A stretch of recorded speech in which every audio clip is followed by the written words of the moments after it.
দ্বিতীয়বার আল্লাহর কসম করে বলতেছি, দ্বিতীয়বার যদি আমি এইরকম আরেকটা কথা যদি আমি আপনার মেয়ের নামে আর জীবনে শুনবো, বেটা তরে শুদ্ধ আমি এখান থেকে খেদাই দেবো কিন্তু করে দিলাম। যদি বউ কন্ট্রোল করতে না পারো, বউ নিয়ে অন্য জায়গায় জায়গা বেটা। ওর শাস্তি হবে 5 ওয়াক্ত নামাজ জামাতের সাথে পড়তে হবে, ফজর সহ। আপনার মেয়েরে আমি সমাজের সামনে আনি নাই, কারণ আমি কোনো মায়ের ইজ্জত নষ্ট করতে চাই না, আমি আমার কোনো বোনের ইজ্জত নষ্ট করতে চাই না। যে অপরাধ করছে আমি সমাজে আইনা দাঁড় করে দিতে পারতাম, আমি মানা করছি, আমি বলছি না আমি তারা আনবো না। আপনার মেয়ের ইজ্জত আমি নষ্ট করি নাই, চাইলে আমি এখানে ওরা দাঁড় করে দিতে পারতাম। আরেকবার যদি আমি দ্বিতীয়বার শুনবো আর মোবাইল চালানো বন্ধ, এই বিচার আমরা করলে অনেক কিছু করতে পারি, বললে অনেক কিছু বলতে পারি, কিন্তু আমি চাই ও মন থেকে ভালো হোক।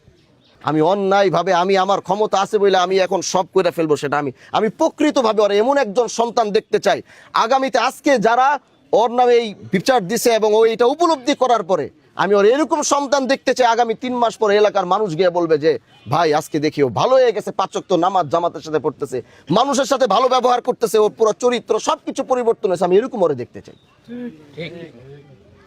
মানুষ চাইলে সবকিছু সম্ভব।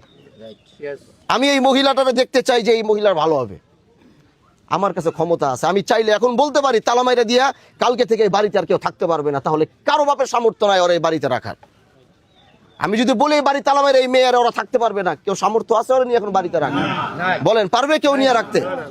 আমি চাইলে সেটা বলতে পারি, আমি চাইলে সেটা করতে পারি, কিন্তু আমার হাতে ক্ষমতা আছে দেখেই যে আমি সেই ক্ষমতার ব্যবহার করব, বিষয়টা এরকম না। সমাজের মানুষের একটা ভুল হবে, সেই ভুলের পরিমাপটা দেখতে হবে যে দ্বিতীয়বার তাকে এই সুযোগটা দেওয়া যায় কিনা। যখন তাকে দ্বিতীয়বার সুযোগ দেওয়া যাবে না, তখন তার বিষয়ে এরকম কোনো ফায়সালা করতে হবে যেটার বিকল্প আর কোনো রাস্তা থাকবে না। পিঠ দেয়ালে ঠেকে গেছে, এখন এটাই ফায়সালা, এর বাইরে আর কিছু নাই। কিন্তু প্রথমবার আমাদেরকে একবার হলো দেখতে হবে এই মানুষটাকে। সমাজের মানুষরা ভুল করবে, অপরাধ করবে, প্রথম ভুল করার পরেই তাকে প্রথমবার অন্তত একটা সুযোগ তাকে দিতে হবে যে দ্বিতীয়বার সেই ভুলটার জীবনে করে কিনা। আর তোমারে কই, চাইলে আজকে তোরা অনেক কিছু করতে পারতাম, ভালো হওয়ার একটা সুযোগ দিলাম।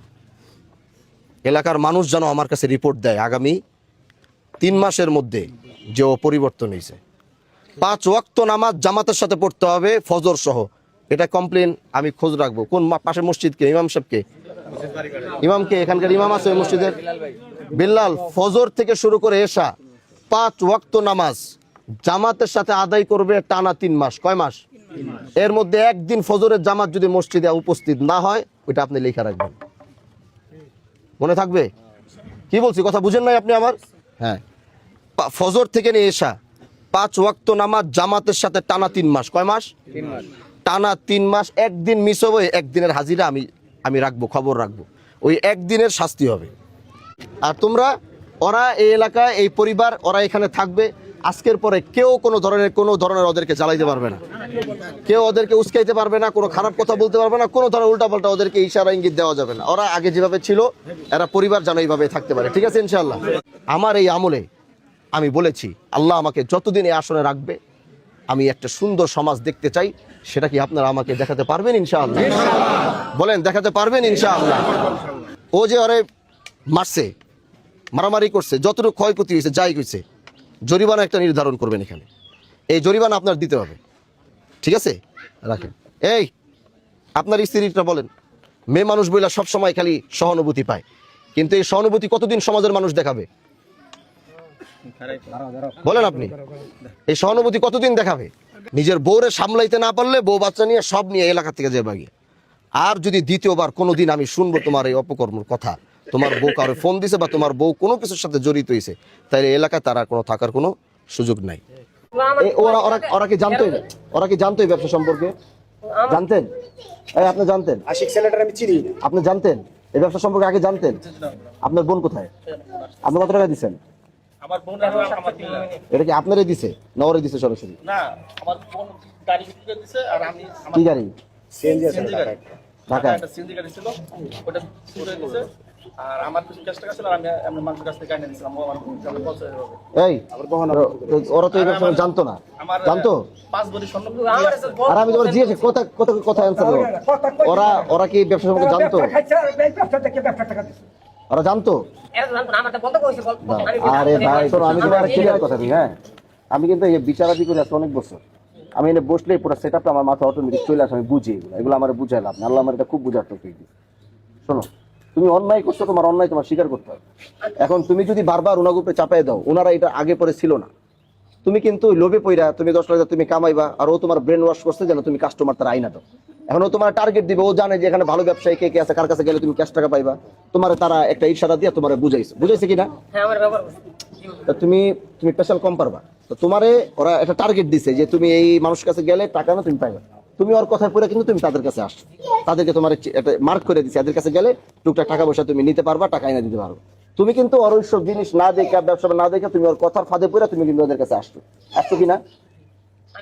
একা শুনি তো। আমার কথাটা শুনো, তুমি আসছো তো? হ্যাঁ আমি ছিলাম স্যার। তো তুমি কেন আসছো? তুমি কইতে ভাই আমি যাবো না, আপনি যান, তুমি কেন আসছো? এই তো আমি বড় অন্যায় তা তুমি অন্যায় তো করছো, তুমি তো বারবার কথা পেতেছো কেন? অন্যায় তো করছো, তুমি করছো, তোমার বাপ জানে না? তোমার বাপে তোমার পড়াশোনা করে এই যে লাখ লাখ টাকা, এবারে লাখ টাকা তুমি কইতে গেল, তুমি ওখানে গেছো কেন? তুমি কইতে ভাই আপনি জান আমি জানবো, তুমি আইছো কেন? তুমি আসছো, তোমার ফায়দা আছে এখানে।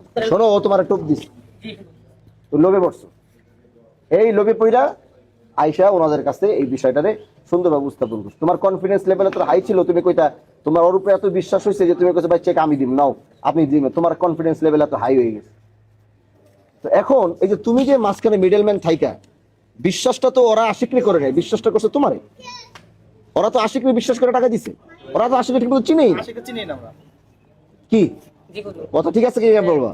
তুমি এবার কেউ আমি জোর করে বলাইতেছি তোমার, তো কথা মিল আছে কিনা, এই কথা ঠিক আছে কিনা? তো তুমি ছিলা মিডলম্যান, তোমারে বিশ্বাস, ওরা তোমারে বিশ্বাস করছে যে আমার পোলা এলাকায় ঠিক আছে, ও কইছে তোমার উপরে বিশ্বাস করে ওরা টাকাটা দিছে, কি দিছে কিনা? দাঁড়াও, কথা বলো। শোনো, এখন কি করবা বলো, এখন হুজুর এটা প্রসেস কি? কোর্ট থেকে যেটা বলছে এরা আমার সাথে সবাই সম্মিলিতভাবে এই করুন। আপনি যেহেতু আপনি বলতে হুজুর, এখন আপনি বলে দিলে কোর্ট এমনিতেই এটা সমাধান নিব হুজুর। আপনি একমাত্র পারেন সমাধান দিতে হুজুর, আপনি কাছে সমাধান। আমি হুজুর আমার দুটো বাচ্চা, আমি দুটো বাচ্চার কথা ওরে করার আগে বহু দিকে তখন তো লোভে পড়লো, তখন এটি মাথায় আসলো না, বাচ্চা বউ বাচ্চা টাকারে মামলা দিয়ে জ্ঞান যে আমার এরকম কোনো রেকর্ড আছে কারো 10 টাকা 900 করা এখন তুমি তা দিতে পারবা কেমন? ওটার ব্যবস্থা করো, ফালতু বেচার পারো কি মাথা, কি অ্যাক্টিং করতে লাখ লাখ টাকার হিসাব, আবার এখন কি একটা অ্যাক্টিং লাগাইছো তুমি দিকে? তুমি দুনিয়ার কিচ্ছু বুঝো না। আর উপস্থিত কয়দিনের মধ্যে লিঙ্ক আপ কি বাই করবা, কোথায় তাকে না বাই করে কবে কয়দিনের মধ্যে বাই করতে পারবে? হ্যাঁ কেন সম্ভব না? কেন সম্ভব না? কেন এমনও তো হইতে পারে তুমি ওর থেকে তুমি ওইটার সাথে জড়িত, তাই না? হইতে পারে, মানে করো হইতে পারে তুমি এর সাথে জড়িত। তুমি যে কাহিনীটা তুমি যে সিনপারটা করতেছো না, এরকম যতগুলো ঘটনা ঘটছে সবাই কিন্তু এই একই ব্যবহার। তুমি যে সত্য বলো এটা কি বিষয়ের প্রমাণ করবে? আমার উপরে তুমি ছাড়ো না, তোমার কথা হয়েছে তুমি এদের ঠিকানা অ্যাড্রেস ঢাকায় কই থাকে না থাকে কেমনে ধরা যায়, এটা তোমার জীবন, এমনি তোমার জীবন যাবো গিয়া, জীবনটা এমনি না যাওয়ায় ওকে কিভাবে পাওয়া যায়, কি বের করে যায়, ওদিকে জীবন লাগাই ওকে সবাই উদ্ধার কর। কথা বুঝতে পারছি? তোমার যেমনে মন চায় তোমার জীবনটা এমনি তো যাবো গিয়া, মনে করো তুমি তো কইতেছো তোমার জীবন যাবো গিয়া, মরে যাওয়া ছাড়া আর উপায় নেই, এমনি তোমার মরার তো দরকার নাই, তুমি বেটারে খুঁজা মরো গিয়া।